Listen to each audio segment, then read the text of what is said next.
626페이지에 있습니다.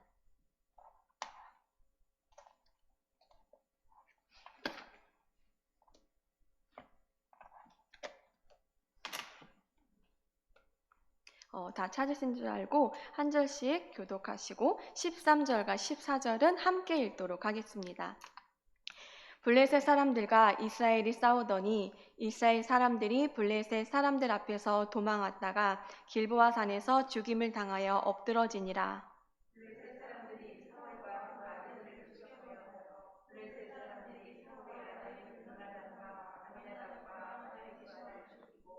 사울을 맹렬히 치며 활 쏘는 자가 사울에게 따라 미치매 사울이 그 쏘는 자로 말미암아 심히 다급하여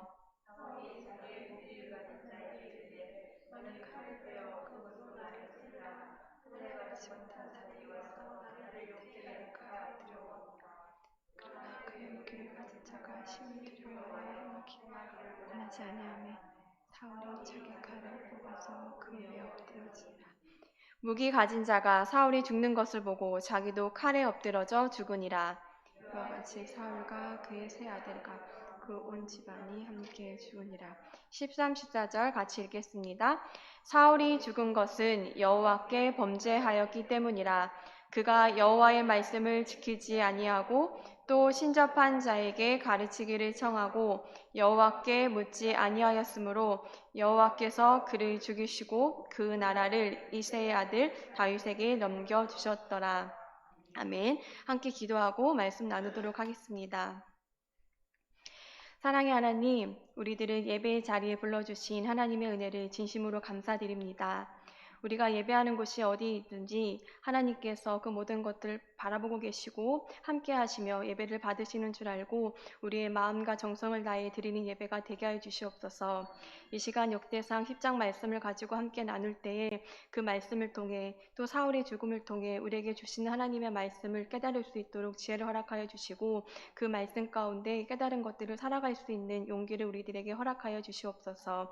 이 시간 하나님 함께 하실 것을 믿으며 우리의 소망 되시고 우리의 구원자 되시는 예수님의 이름으로 기도드립니다. 아멘. 오늘 우리가 함께 읽은 역대상의 본문 말씀을 가지고 두려움을 이기는 믿음이란 제목으로 함께 말씀을 나누려고 합니다. 사람들은 각자의 기준을 가지고 다른 사람들을 바라보며 그 사람들의 모습에서 드러나는 행위를 보고 평가합니다.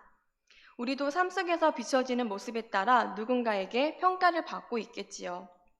그런데 어떻게 살았느냐보다 어떻게 죽었느냐가 그 사람을 평가하는 데 더 영향을 끼치는 것을 볼 수 있습니다.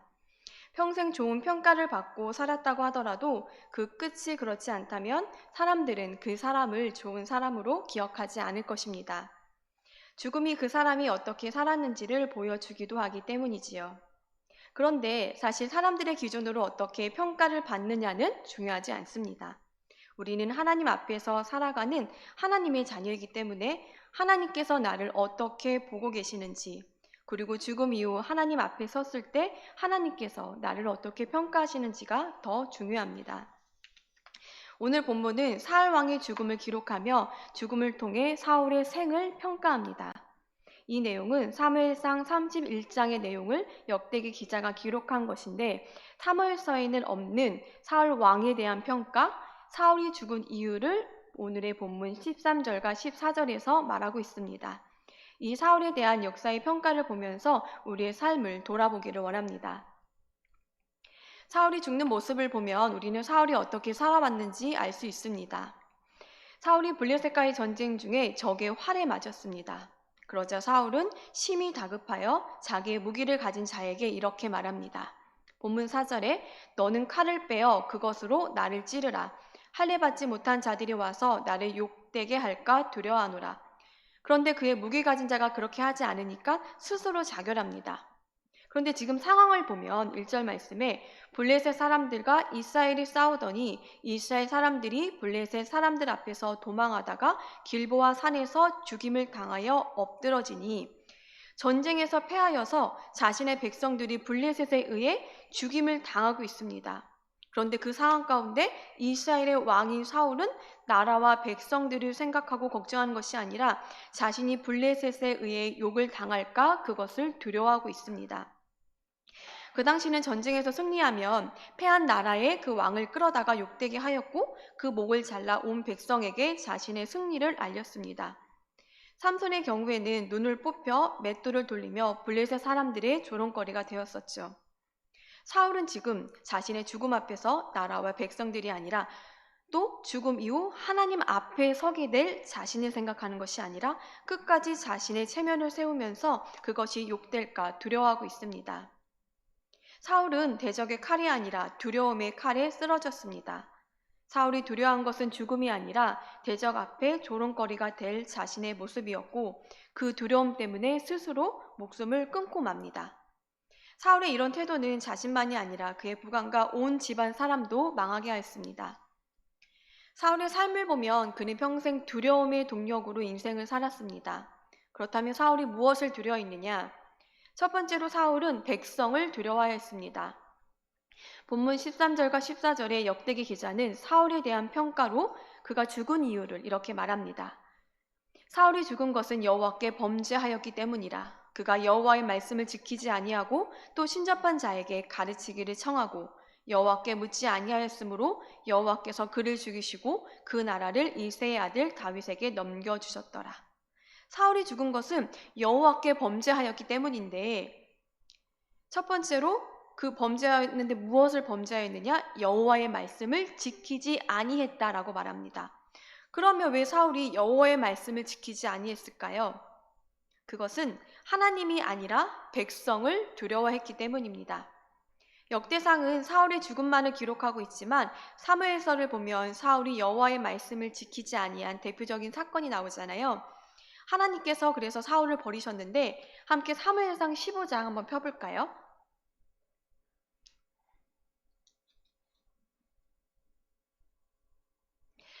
사무엘상 15장을 보면 사울이 하나님의 명령에 따라서 아말렉을 치는 장면이 나옵니다. 15장 2절에 만군의 여호와께서 이같이 말씀하시기를 아말렉이 이스라엘에게 행한 일 곧 애굽에서 나올 때에 길에서 대적한 일로 내가 그들을 벌하노니 하나님이 아말렉을 벌하시기 위해서 사울을 사용하십니다. 그리고 이어서 그들의 모든 소유를 남기지 말고 진멸하라고 말씀하셨습니다. 그런데 사울이 어떻게 하느냐? 9절 말씀에 사울과 백성이 아각과 그의 양과 소의 가장 좋은 것 또는 기름진 것과 어린 양과 모든 좋은 것을 남기고 진멸하기를 즐겨 아니하고 가치 없고 하찮은 것을 진멸하니라. 모든 좋은 것을 남기고 가치 없고 하찮은 것만 진멸한 것입니다. 이 모든 것을 다 보고 계신 하나님은 사무엘에게 11절 말씀에서 내가 사울을 왕으로 세운 것을 후회하노니 그가 돌이켜서 나를 따르지 아니하며 내 명령을 행하지 아니하였음이라 라고 말씀하십니다. 그런데 사울이 하나님의 말씀에 순종하지 않은 것이 이 15장에서 이게 처음이 아닙니다. 2장 앞인 13장을 보면 사울은 블레셋과의 전쟁을 앞두고 하나님께 제사를 드리는데 사무엘은 끝까지 기다리지 못하고 어떻게 하죠? 직접 자신이 제사를 드립니다. 왜냐하면 백성이 사울에게서 흩어지자 그 백성들을 다시 모아서 전쟁하기 위해서 직접 제사를 드린 것입니다. 사울은 부득이하여 번제를 드렸다고 말하지만 하나님께 순종하지 못할 부득이한 상황은 없습니다. 사울은 하나님께 드리는 이 제사가 목적이 아니라 전쟁을 하기 위한 수단으로 여겼던 것입니다. 하나님의 말씀을 가볍게 여겼던 것이죠. 사무엘이 하나님의 말씀을 사울에게 전했을 때 사울은 하나님께로 돌이켜야 했지만 그렇게 하지 않았고 15장에서 하나님이 주신 명령을 어기고 또다시 자신의 뜻대로 하면서 하나님께 좋은 것으로 제사하려겠다고 또 핑계를 대는 것입니다. 그러나 하나님은 그 중심을 다 보고 계시는 분입니다. 사무엘에게 하나님의 말씀을 전해 듣고도 끝까지 하나님께 제사를 드리려고 했다면서 자신의 잘못을 뉘우치지 않습니다. 그때 그 유명한 말씀 22절, 15장 22절에 보면 순종이 제사보다 낫고 듣는 것이 순양의 기름보다 나으니 라고 사무엘이 말합니다. 그리고 이어서 왕이 여호와의 말씀을 버렸으므로 여호와께서도 왕을 버려 왕이 되지 못하게 하셨나이다 라고 사무엘이 말하니까 그제서 자신이 범죄하였다고 말합니다. 그런데 왜 범죄했다고 말하냐면 24절에 내가 범죄하였나이다. 내가 여호와의 명령과 당신의 말씀을 어긴 것은 내가 백성을 두려워하여 그들의 말을 청종하였음이니이다. 백성을 두려워하여서 하나님의 명령을 어겼다는 것입니다. 그렇다면 사울은 지금 진심으로 자신의 잘못을 뉘우치고 있는 걸까요? 이어지는 말씀을 보면 아니라는 것을 알 수 있습니다. 그러나 백성을 두려워했다는 것은 진짜인 것 같습니다. 사무엘이 돌아가려고 하자 사울이 사무엘을 끝까지 붙들면서 뭐라고 말하냐면 30절에 내가 범죄하였을지라도 이제 청하옵나니 내 백성의 장로들 앞과 이스라엘 앞에서 나를 높이사 나와 함께 돌아가서 내가 당신의 하나님 여호와께 경배하게 하소서. 사무엘은 사울에게 23절과 26절에서 하나님이 왕을 버려 이스라엘 왕이 되지 못하게 하셨다라고 말하는데 사울은 하나님의 그런 작정과는 상관없이 자신의 왕권이 이 백성들 앞에서 건재하다는 것을 알릴 수 있도록 그 기회를 허락해달라고 요청하고 있는 것입니다. 이로써 24절에서 사울의 죄 고백이 정치적 목적 때문이었다는 것을 알 수 있습니다. 여호와께 대한 경배 역시 자신의 명예 때문이었음이 드러나고 있습니다. 사울은 백성들의 요구에 따라 세워진 왕이었기 때문에 백성들의 눈치를 살피지 않을 수 없었습니다. 그러나 자신을 기름 부어 왕으로 세워주신 하나님을 의지하며 하나님 말씀에 순종했어야 함에도 사울은 늘 그 백성을 의식하며 살았습니다. 본문 13절과 14절의 사울에 대한 평가에서 사울이 죽은 것은 여호와께 범죄하였기 때문이라 그가 여호와의 말씀을 지키지 아니하고 라고 말하는데 사울은 하나님을 의식하며 산 것이 아니라 백성을 의식하며 살았고 하나님보다 백성을 더 두려워하였기 때문에 하나님의 말씀이 아니라 백성들의 말에 귀를 기울이고 그들에게 잘 보이기 위해 하나님께 범죄하고 말았습니다. 그렇다면 우리의 삶은 어떤가요? 늘 하나님을 의식하며 살아가고 있습니까? 우리가 어디를 가든지 무엇을 하든지 함께 하시며 우리의 중심까지 다 보고 계시는 하나님을 잊어버리고 우리는 사람들의 눈에 좋게 보이기 위해 행동하고 말할 때가 있습니다. 눈에 보이지 않는 하나님보다 눈에 보이는 사람을 더 의지하고 하나님의 말씀이 아닌 그들의 말에 더 귀를 기울입니다. 사울이 하나님이 아닌 백성들에게 자신의 명예를 내세우기 위해 제사를 드렸던 것처럼 우리도 우리의 마음이 하나님께 향해 있는 것이 아니라 누군가에게 보이기 위해 신앙생활을 할 때도 있습니다. 그러나 하나님은 다 아시죠. 잠언 29장 25절은 사람을 두려워하면 올무에 걸리게 되거니와 여호와를 의지하는 자는 안전하리라 고 말합니다. 오직 여호와를 의지하는 자가 안전합니다. 우리의 삶이 그분의 손에 있음을 기억해야 합니다. 사람 의지하며 두려워하지 마시고 오직 우리 삶의 주권자가 되시는 하나님만을 의지하여 늘 하나님 앞에서 살아가는 우리 모두가 되기를 원합니다. 그런가 하면 두 번째로 사울은 대적을 두려워하였습니다. 본문 13절과 14절에 나오는 사울이 하나님께 범죄한 두 번째 이유는 신접한 자에게 가르치기를 청하고 여호와께 묻지 아니하였으므로입니다. 그렇다면 사울이 왜 신접한 자에게 가르치기를 청했느냐? 그것은 바로 대적을 두려워하였기 때문입니다. 사무엘상 28장을 보면 사울이 신접한 여인을 찾는 장면이 나옵니다. 사울은 이미 그 땅에서 신접한 여인을 다 쫓아냈습니다. 그런데 자신이 쫓아낸 그 여인, 신접한 여인들을 찾고 있는데 왜냐하면 그 5절 말씀에 사울이 블레셋 사람들의 군대를 보고 두려워하여 그의 마음이 크게 떨린지라. 얼마나 두렵고 떨렸는지 이어지는 6절을 보면 하나님이 더 이상 자신과 함께 하고 있지 않음을 알고 있음에도 급하게 하나님을 찾습니다. 대적들이 두려워서 여호와를 찾고 있지만 전심으로 찾지 않는 그에게 하나님은 대답하지 않으십니다. 구약시대에 하나님께서 자신의 말씀을 계시해 주는 방법이었던 꿈, 우림, 선지자로도 대답하지 않으신다고 나오는데 이는 다 사울의 자업자득이었습니다. 우림이라는 것은 출애굽기 28장을 보면 판결 흉패에 관한 이야기가 나오는데 우림과 둠밈을 이 판결 흉패 안에 넣으라고 28장 30절에서 하나님은 말씀하셨습니다. 이 우림은 빛을, 둠밈은 온전함, 완전이라는 의미로 하나님의 뜻을 알고자 할 때, 또 중요한 판결이 있을 때 우림과 둠밈이 들어있는 흉패를 입고 참석하여서 제비 뽑는 형식으로 문제를 해결했던 것입니다. 선지자들의 예언 활동이 증대됨에 따라서 그 필요성이 점차 줄어들었지만 사울은 그것으로라도 하나님의 뜻을 묻고 싶었습니다. 그러나 그 우림과 둠밈이 들어있는 에봇이 그리고 그것을 사용할 대제사장이 사울 곁에 없었습니다.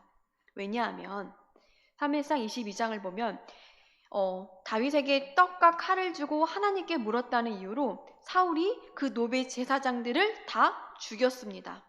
유일하게 살아남았던 아비아달이 이 우림과 둠밈이 들어있는 에봇을 가지고 또 다윗에게로 피신하였습니다. 선지자들 또한 이미 하나님께서 버린 사울의 왕국을 떠나서 다윗에게로 도망쳤습니다.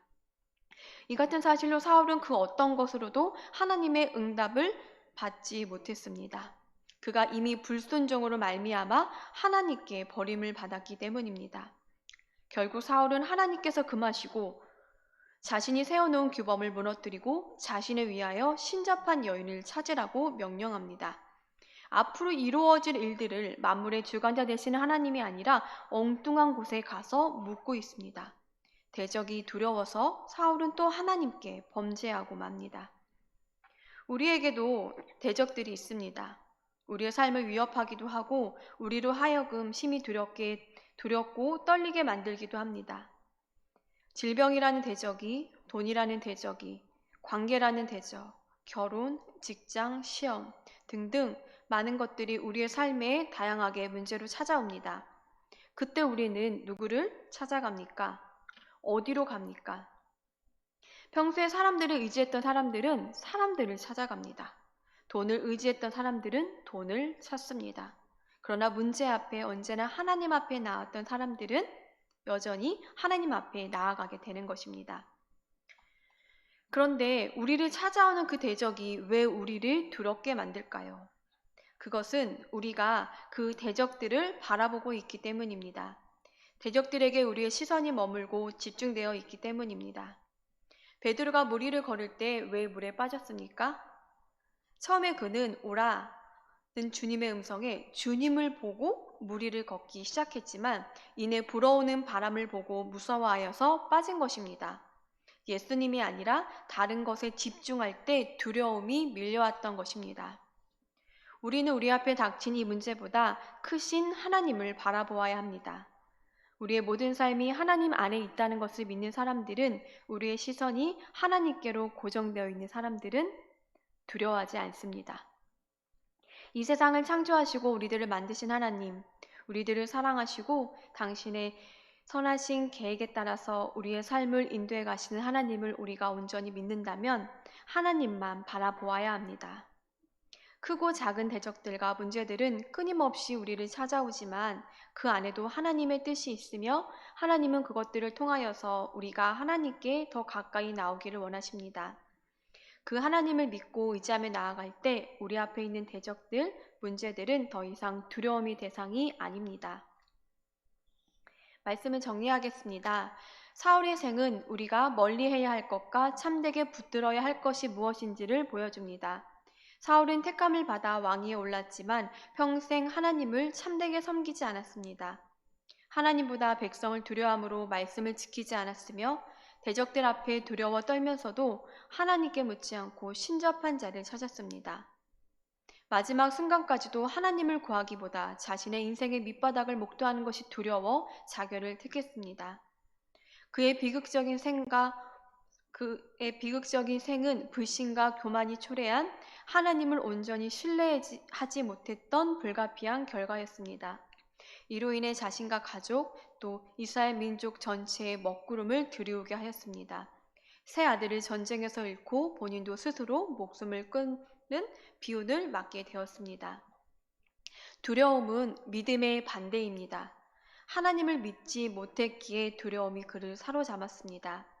그렇다면 성도님들의 삶의 동력은 무엇입니까?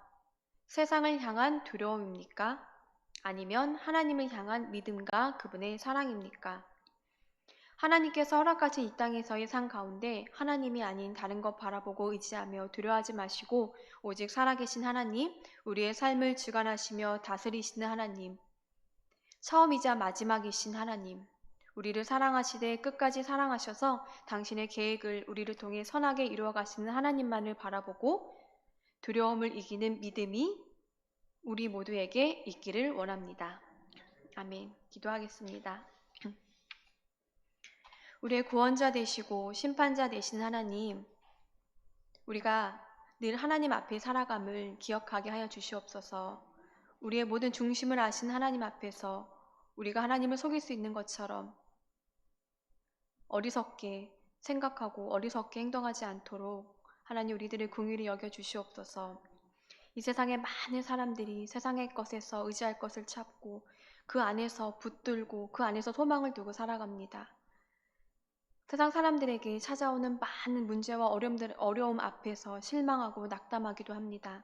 그러나 하나님의 자녀인 우리들은 전능하신 하나님께서 우리의 모든 것을 아시고 신실하신 하나님께서 하나님의 계획대로 온전히 이루어 가실 것을 우리가 믿기에 하나님을 신뢰함으로 하나님을